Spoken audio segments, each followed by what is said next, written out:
Fala galera, voltei e hoje vou falar sobre uma das organizações mais fortes de Toaru. Dessa vez vamos falar sobre a True Gremlin, ou a verdadeira Gremlin. Como vocês já sabem, a True Gremlin é uma das organizações mais fortes de Toaru por ser composta de vários God Magics.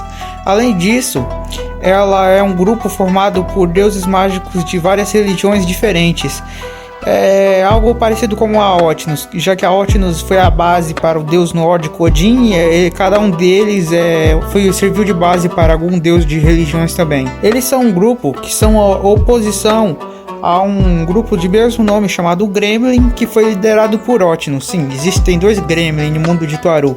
O True Gremlin, que é o verdadeiro Gremlin, que é composto por deuses mágicos, e o Gremlin, que é liderado pela Otnus, que é só isso mesmo. O motivo desse nome, Gremlin, é porque existe uma criatura que se originou no folclore do início do século XX, principalmente a partir das histórias contadas entre aviadores. Eles são pequenas criaturas, como diabinhos. Vocês devem saber, tem até um filme, eu acho, que falava sobre gremlins que destruíam os aviões, coisas assim. Embora semelhante ao grupo do mundo normal, o Gremlin, o verdadeiro Gremlin é diferente porque, em vez de ser uma fusão de ciência e magia como o outro, é um grupo artificiêntico e uma organização que qualquer God Magic de qualquer religião pode assumir parte igualmente. Pois um Gremlin é uma fada comum, não atingida com as cores de nenhuma religião existente. Como tal, o grupo é composto por deuses mágicos de várias religiões. Para ser mais exato, o grupo é um conselho de reconciliação que foi criado para evitar uma luta por recursos entre God Magics. Eles são como uma assembleia ou então como um júri. Todos os membros têm o poder de mudar o mundo como desejar, mas têm apenas um mundo entre eles, e são capazes de destruir o mundo, intencionalmente ou não. Embora sejam uma minoria em número no lado da magia, eles detêm quase todo o poder total do lado da magia, já que eles são basicamente onipotentes. Portanto, tem um efeito considerável nos poderes formados a partir dos sonhos de todos os magos. Os membros da Gremlin estão localizados em uma fase oculta, além até mesmo do mundo negro, e um santuário separado do resto do mundo. Lá, os conceitos de distância e tempo não importam. Embora os deuses mágicos da Gremlin não estejam interessados nos humanos, na humanidade em geral e no mundo exterior, estando interessados apenas em viver felizmente escondidos por si mesmos, eles têm uma leve preocupação com a distorção causada por sua existência, independente de eles falarem pacificamente ou trocarem golpes sobre questões de conflitos de opinião. Suas ações podem influenciar involuntariamente o mundo exterior e dobrar os trilhos do destino. São também áreas em que até eles não sabem o que fazer. A fim de lidar com essa leve preocupação e se dar um descanso, Gremlin desejava obter um marcador, alguém que lhes desse um conjunto singular de valores e um foco direcional. Definindo o apontador, negociaria com eles e lhe daria a resposta da perspectiva de alguém no mundo exterior, permitindo que pontuassem e regulassem o seu poder e as distorções que eles criam. Tá, é complexo para quem não sabe de nada, então eu vou tentar dar uma simplificada, mas algumas coisas vai ficar de fora e vai ser bem mais rápido. É bem assim, entende o raciocínio. Basicamente, eles são tão poderosos que eles acabam alterando as coisas do mundo lá fora, até mesmo sem querer. Só que essas alterações às vezes não podem ser, como eles não se importam com comunidade nem nada, eles não sabem exatamente se essas alterações são boas ou más.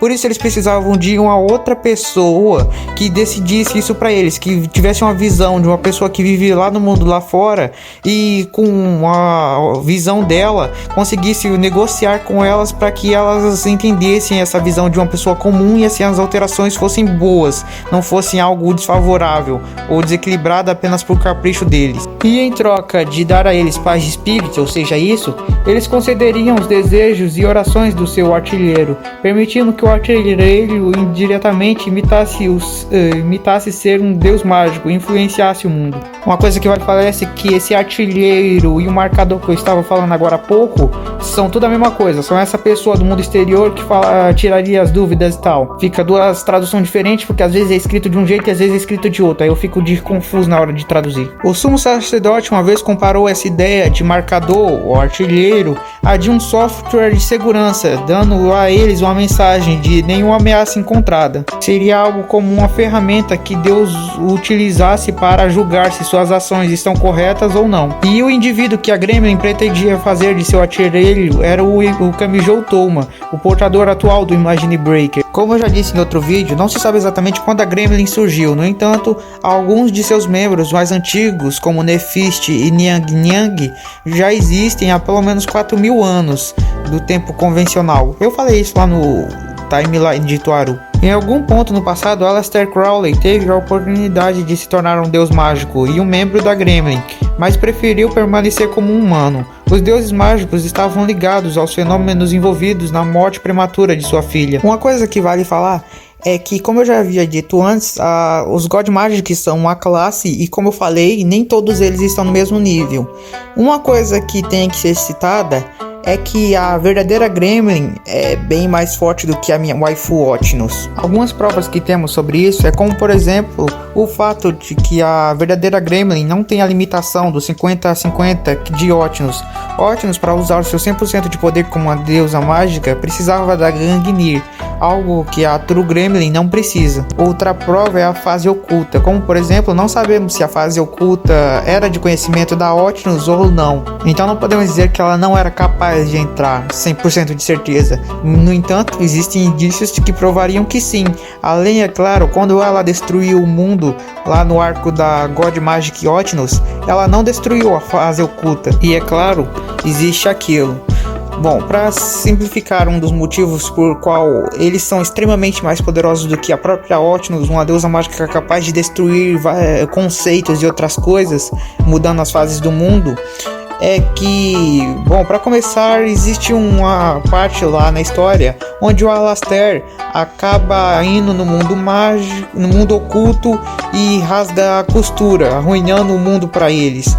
Aleister destrói o mundo oculto, mas com isso aconteciam problemas. Eles acabaram entrando no mundo normal, só que a existência deles no mundo normal era poderosa demais para ser contida pelo mundo, o que não acontece com a Otnus. A Otnus com poder total ainda conseguia existir no mundo, só que eles, mesmo não querendo, só por estarem no mundo, eles acabariam destruindo toda vez que acenassem a mão ou então dessem um passo, ou seja, era poder demais para ser contido no mundo. Para resolver isso, eles confiaram em um de seus membros, o Zumbi, que criou um feitiço que dividiu o poder deles infinitamente, enfraquecendo-os para que eles pudessem existir no mundo normal. Algum deles, como Niang Niang, não tinha certeza de que funcionaria até que eles próprios experimentassem. Agora eu vou falar alguns membros que existem da True Gremlin.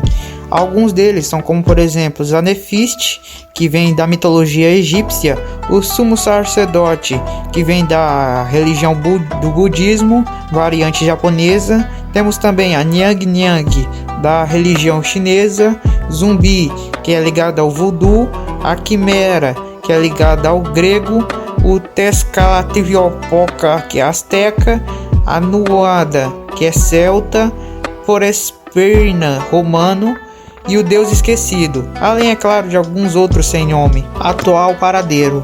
Os deuses mágicos foram mandados para um novo mundo por Kamisato Kakeru, o Reject World.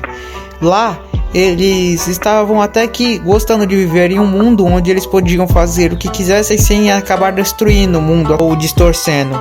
Lá eles receberam um novo brinquedo para brincar na forma de Corozon, que foi transferido para o novo mundo através das maquinações de Aiwas e efeitos relativistas. Depois de ser lançado ao espaço a bordo do edifício sem janela por Aleister, quando o demônio finalmente conseguiu escapar do novo mundo e voltar para o mundo normal, Nephist e Niang Niang acabaram sendo trazidas com ele. Uma coisa interessante também de se falar é que tanto o Reject World quanto o Imagine Breaker são criações derivadas do medo e das crenças dos God Magics. Isso pois, o Imagine Breaker representa o ideal dos God Magics ou usuários da magia, de consertar e reparar o mundo distorcido através da magia. Por outro lado, O World Reject lhe dá a ilusão que os deixará abandonar esse mundo distorcido e ir para um mundo novo. Nephist uma vez concordou que o World Reject era uma esperança formada a partir dos sonhos que escapavam do Imagine Breaker, em grande parte devido à influência das dúvidas da verdadeira Gremlin em Toma. Se o Imagine Breaker representa a esperança dos magos em retornar o mundo ao normal, tirar toda a sua distorção, o Reject World representa a esperança dos magos em escaparem para um novo mundo. Bom, era isso que eu queria trazer por hoje. Obrigado por assistirem o vídeo. Valeu, falou. Me diz aí o que vocês acham da verdadeira Gremlin. E também se vocês querem outros vídeos de outras organizações de Toaru. Falou!